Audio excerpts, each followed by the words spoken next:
Hey, DeRacers. For those that weren't able to participate in today's AMA, I made sure to participate and record it so that way you can see and hear everything that went down. In this edited clip, I've removed a lot of the conversation. So if you're just paying attention with the audio, just know that in between each of the questions, there is a visual text that's going to tell you what the questions were. All right, guys, have a look.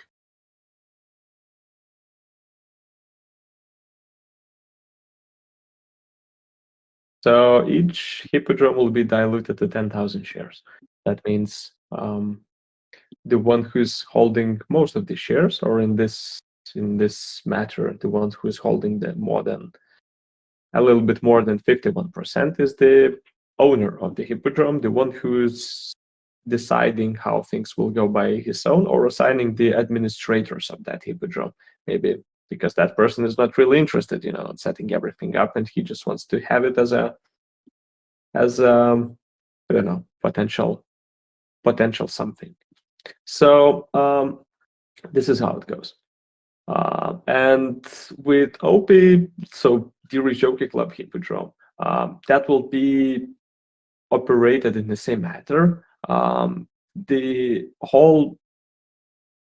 Basically the whole administrator of the hippodrome will be selected, and has to be proven by the team in this way.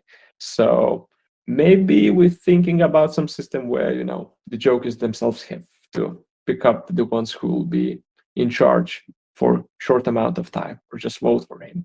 We're still figuring this out, but the whole system, how it works, it's gonna be the same, with most of the hippodromes. That will be the one who's having most of the shares and who's administrators of the hippodrome, so the ones who's setting up how it's gonna be done. But probably with the Jockey Club one, there will be some DAO involved in this.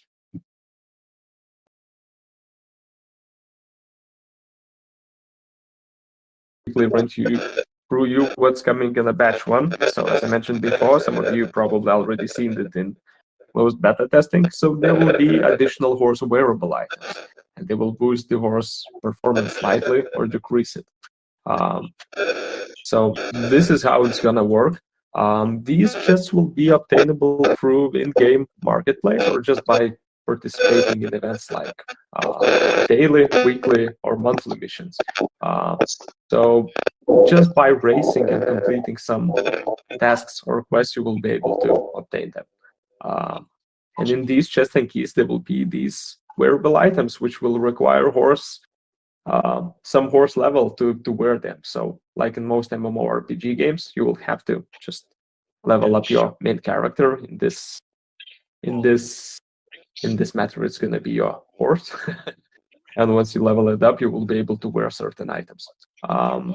Same goes with, as you can see, there will be jockeys, and the jockeys will be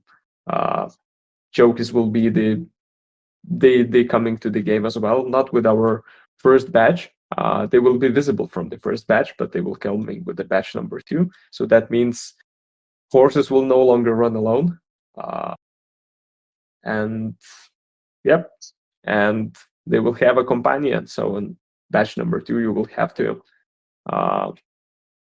equip your horse with a jockey and find the best combination between jockeys and horses, because they all have different characters in the way they want to just interact with one another.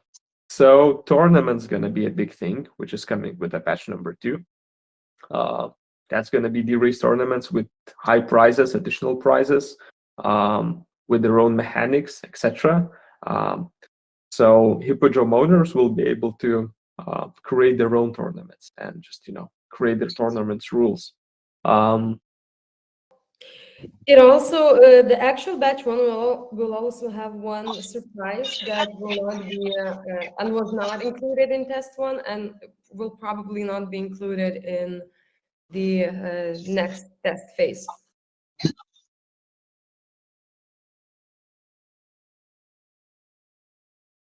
That's a good question. So we mostly focus on not the organic players, not the guilds. If we talk about crypto guilds in general,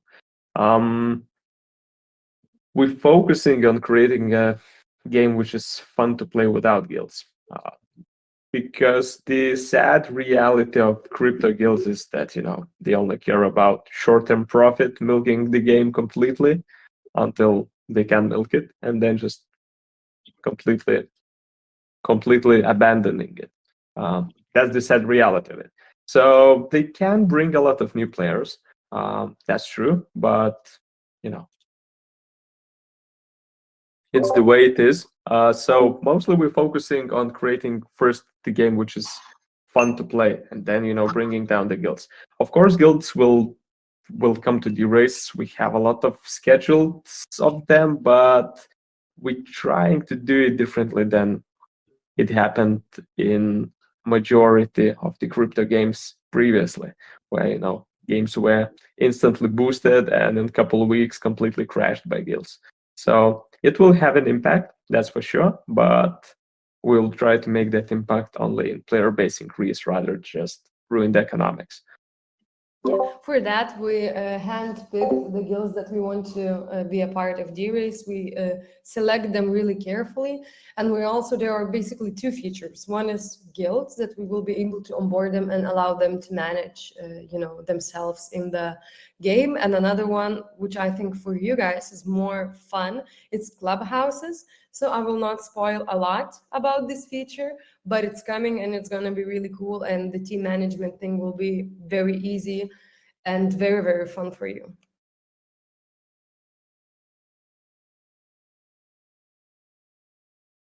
So Maxi wasn't plans, but it was more of the, I would say, surprise listing from our end.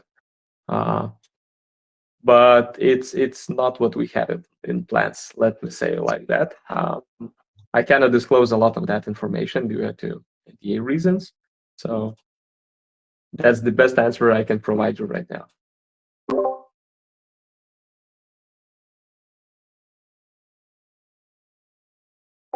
I should say you should vision DeRace and the whole game and the players as athletes sports, right? So directly the athletes or participants or the sport itself usually does not allow betting unless it's a poker or any gambling sport, let's say like that. So it will rely through the third parties because it will add a lot of legal issues and restrictions to DeRace. That means it might be not available directly to some of the countries, some of the areas, age gaps, etc. So it's a basically combination through the third parties, and just you should vision itself same as the football matches, right? So the football teams, etc., are not accepting, or football game organizers are not accepting the game bets directly.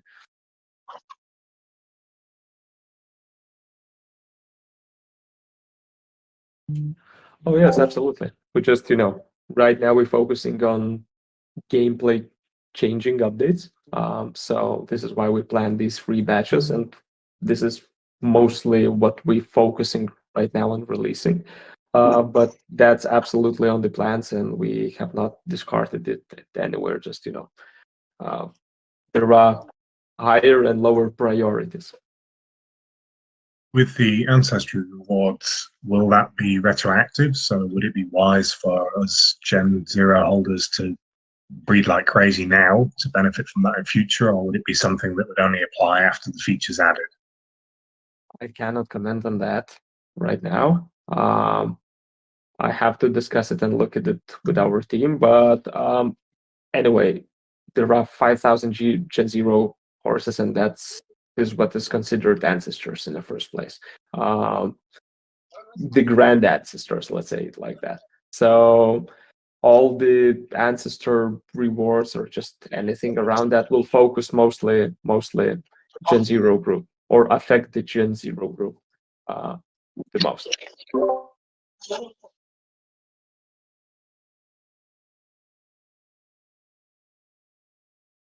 No, that's the cooldowns.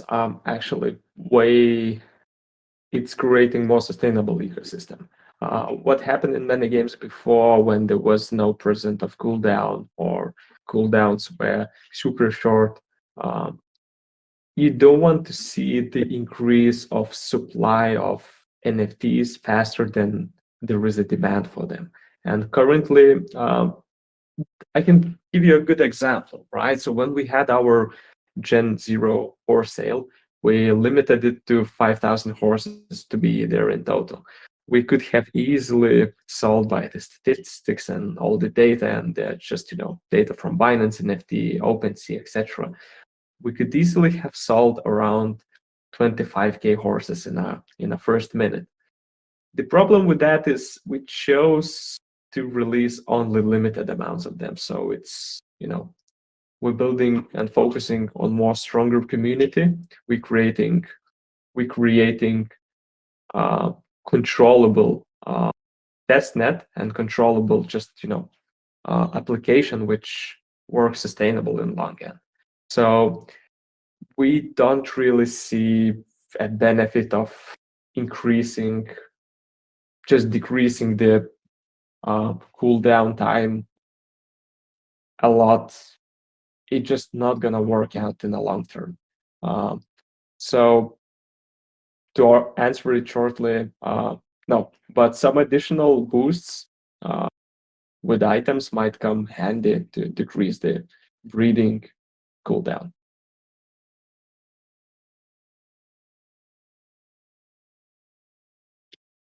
That's actually a really good suggestion. I think we might create let's maybe create a poll around this. Maybe you guys could suggest some soundtracks which you want to hear in DeRace. Keep in mind it has to be royalty free or just purchasable royalty soundtrack. So we know maybe something that we could use as a base to creating our own. We're actually on it, but when you said listening to the same song 3,000 times, yeah, now I feel you.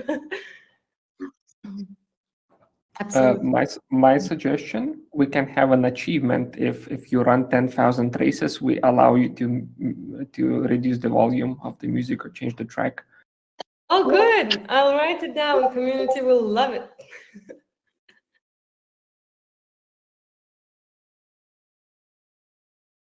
Because it's for us, it's if we see a demand, we could, take some action and allow more horses to happen or something like that. But there is a logic between having two restraints to breed. And the logic is that we just, then we have more control over what's happening, and we understand the market very well and the situations very well. We monitor a lot of different stats that I know the other community members don't see, but we're just trying to, make the best possible decision for the ecosystem and the community and the NFTs itself.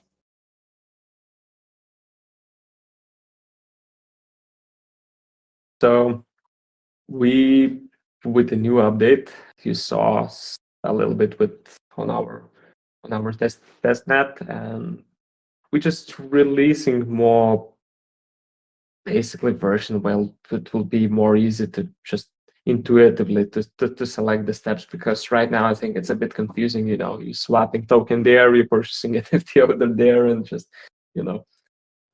doing it from multiple sources. So we're working on that. We realize that is an issue, and might be an issue for the players which are not very well familiar with the crypto, or just how everything operates. Not a crypto professional friendly, I would say. So yeah, we're working on that. We're releasing that. That's a really good concern. And for community growth wise, right now we're focusing on you guys, and once we're ready with these patches, that would be our next approach, to focus more on just attracting new players. Right now, the limitation is the amount of horses which are available. So this is what's the limits the new community members of joining mostly.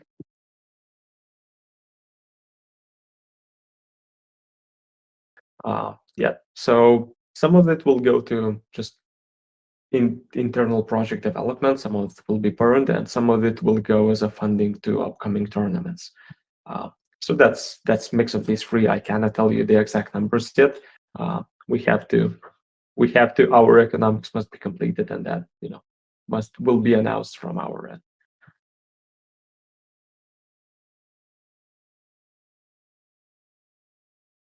Some of it, it's just, basically, as I mentioned, bragging right, which shows that you achieved something with that horse, and some of it adds you additional rewards. That means if you completed certain things, and these things, for example, if you did set amount of, for example, races with unlocks you one of the achievements, for example, that achievement gives you 1 weekly spin of the wheel, where you can win dirt, sugar cubes, chest keys, maybe love potion. So this is the mechanics how it's gonna operate. So with that horse, each week you're gonna get a free spin of the wheel.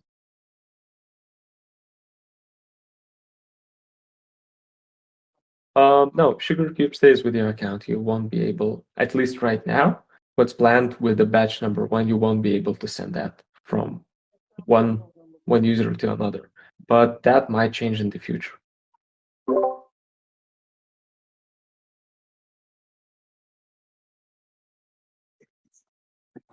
Right. So we did receive some feedback regarding this, both during the testing stage that we had and even before that. So right now we are pushing forward with the core functionalities for the batch 1. We definitely have an interface that would explain what kind of spin the wheel is coming. We have that in the plans, but they will not come out with batch 1 for sure. So maybe a bit later, but we hear you, and we have this in our internal backlog of stuff to improve.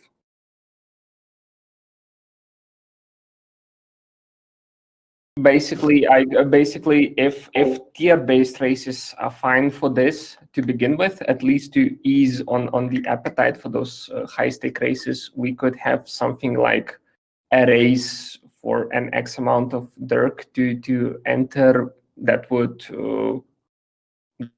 stay open for entry for a couple of hours. If that's fine, we could do that quite soon.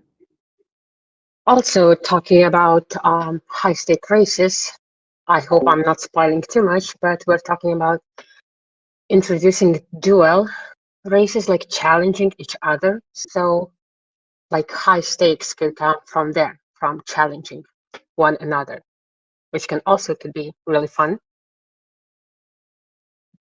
And having to mention the upcoming tournament functionality in the second batch, where the Hippodrome owners could manage and set the parameters for the races, what kind of races they want to have, with what kind of tier horses to be participating in them. So also. Yeah. And also yesterday in a meeting, Katerina gave us a really cool idea that we did not think about at all before. It's that clubs, basically teams, could challenge other teams. So that's also something that we're considering right now. And it was just random shower thought from Katerina. It was just amazing. Actually, thank you for the praise, Ada, but I know Christos will say I'm stealing his thunder again. So actually, it was Christos' idea. Sorry, it was Christos' idea. Thanks for giving me all the credit, but actually it was his idea. So, but yes, we're thinking about once the clubs and teams are in, one of the things that could be done is challenging team versus team, not only in the tournaments, but in ordinary races. So one team going against another and creating their own rules for the races.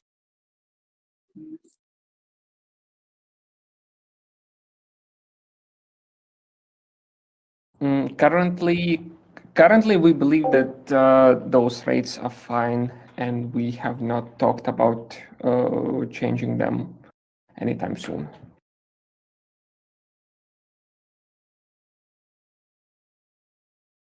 Yeah. Right.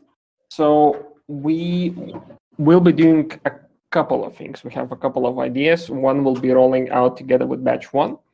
So with every we will be doubling the amount of races that are happening at any time by running identical races, one with equipment and one where equipment does not count and is not shown on a horse or is not counted in the algorithm, so that people who maybe don't have equipment late in the later stages of the game, or people who want to race without any, could join a race where the equipment doesn't matter and it doesn't affect anything.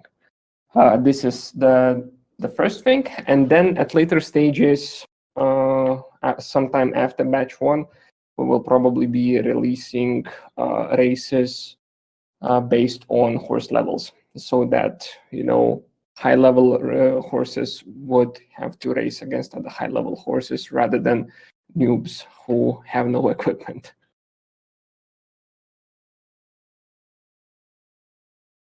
Regarding 5%, so we're actually not planning to reduce that. And as an ecosystem has to have a flow, by all means. So it makes sense for us to basically to keep that, and we don't have plans to reduce that. Also, I would like to add that when it comes to 5%, just like the prizes are calculated based on the amount of the people that are joining the races, the 5% is also taken from the pool that's collected, not as if 12 participants are in the race.